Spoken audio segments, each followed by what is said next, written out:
Today's headline, Kanye West, the ultimate underdog? We all like a good success story in life. You can think of Jesus, Joseph Stalin, Rudy as the quintessential underdog that we can all relate to. I'm sure that Kanye West is not on this list, however, for you, which, I mean, is a shame considering all he's done for the hip-hop music industry. And he still retains a massively negative media presence to this day. I'm not saying that this isn't undeserved, but it strikes me as strange when people say that he has no musical talent. I wanna you hard on the sink. After that, give you something to drink. Leave that out of this. Kanye can be an asshole and still extremely successful and talented as a musical producer, just like I can be denied from Chapman and still a functioning member of society, Dad. Now, what would one even define as an underdog, and why would Kanye West fit this? You think of stories in sports. I mean, I mentioned Rudy earlier, right?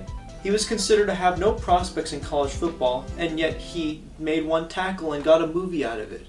He was required to overcome his own personal struggles, lack of inherent sports talent, and to get his own motivation in order to become successful. Or you know what, maybe this is a bad start. Sounds kind of like my story. Except I never overcame my personal struggles and I sleep 16 hours a day. My point with these examples is that there is a clear and defined point of success for every one of these protagonists that is defined either by themselves or by society. In every case, the protagonist has to face some sort of obstacle and improve themselves or call upon the help of others in order to achieve their goals. So now that we've defined what is and what isn't an underdog, being somebody with low chances of success that ends up winning at the end anyway, let's go with Kanye West. I'm going to start the story after his initial success as a producer and a consistent hit maker in the world of music.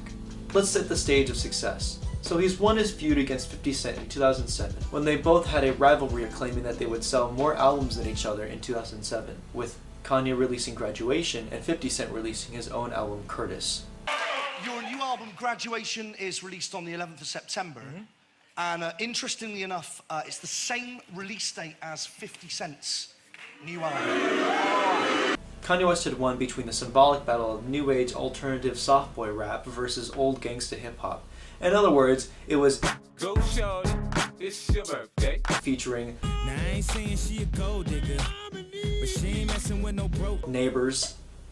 Then tragedy strikes. On November 10th, 2007, Kanye West's mother, Donda, dies from complications relating to his surgery, one that Kanye West himself had paid for.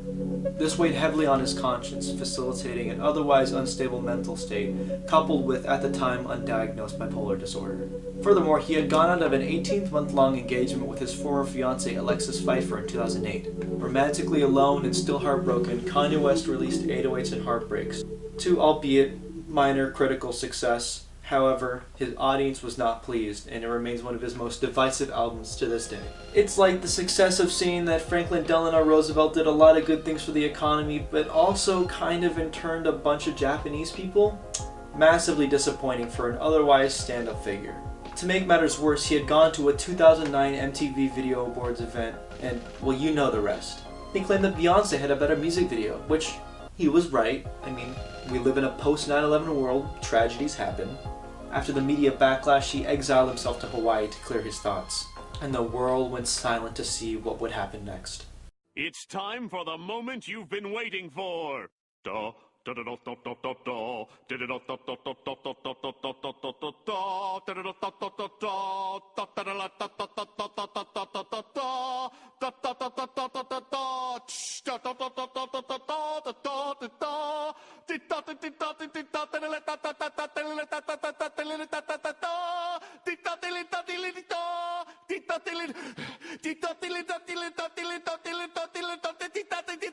On November 22nd, 2010, Kanye West released My Beautiful Dark Twisted Fantasy.